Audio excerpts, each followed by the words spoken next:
Last summer I thought for a little diversion I'd take my family on a camping excursion. We were tired of vacations with air-conditioned rooms and such.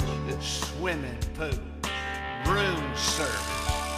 I thought 2 weeks way back in the woods would do us all a world of good, especially the kids. They don't appreciate nature much.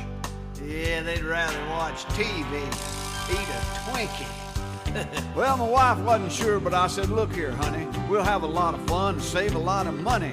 Now, right there's where I made my first mistake, friends. I figured a tent, a few cans of beans, marshmallows, what could it cost? What with sleeping bags and the hiking shoes and all the other paraphernalia that you use, it came to $6,947.22. Yeah, but like the man said, you can use it all again. Well, we packed the new Land Rover with a maximum load and drove till we run plumb out of road, and then backpacked 6 hours straight up a steep incline.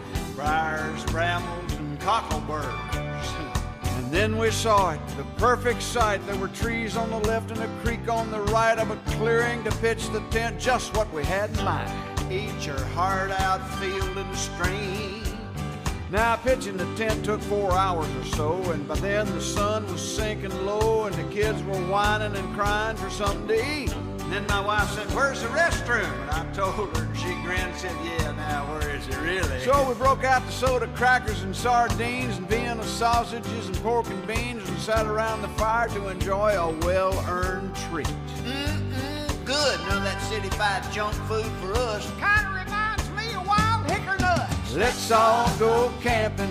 You'll never have it so good. It's great getting back to nature out there in the woods, amongst the birds and the bees and the flowers and the trees where the animals are our friends. Once you get hooked on camping, you'll never like the city again. Well, we just weren't ready for what happened then when sparks from the campfire carried by the wind set a pile of leaves and two $89.95 sleeping bags aflame.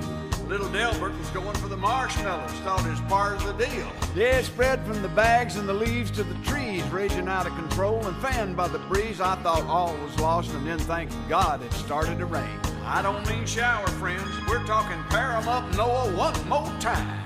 Well, the fire was out and we huddled in the tent and wore slap out from the day's events, floating on our air mattresses in mud ankle deep. Whereupon my wife said, I really need to know now, where is the restroom?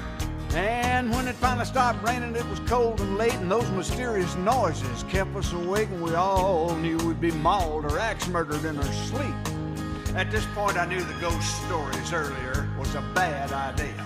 I was dozing off, just about to dream about a Holiday Inn when a blood-curdling scream announced the presence of something in the tent covered with hair. That's when I said, leap up there, son, and light the Coleman. I think there's something in here with us. Well, we lit the lantern, and there he was, a little beady-eyed fuzzy, looking at us, and we chased him out of the tent, head on into a bear. Yeah, he just finished off the groceries and was frothing at the mouth. I ain't talking no gentle Ben here, friends.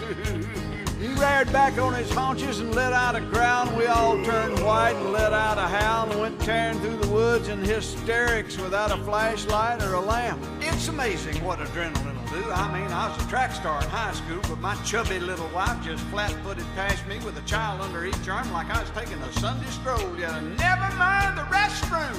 Well, somehow we all made it to the car, and I had to crank it with a quick hot wire because I'd left the keys in my backpack back at the camp. Yeah, along with my shoes, wallet, Rolex, and $6,947.22 worth of camping equipment. We went flying down that dark, muddy trail, slipping and sliding like a bat out of hell till we drove through a stream we'd crossed on our way in. Lord knows how we missed all them trees at 90 miles an hour sideways. Now the rain made it deeper than it was before, and the water started pouring in around the doors. We had to swim for shore and never saw that Land Rover again. Yeah, it just floated off. Last I saw was the taillights going over the falls.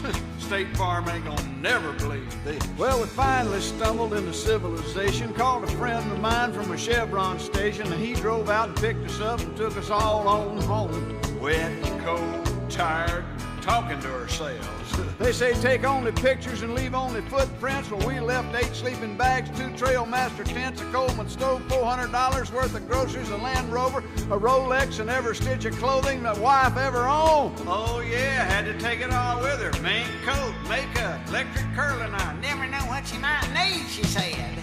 Let's all go camping. You never have it so good.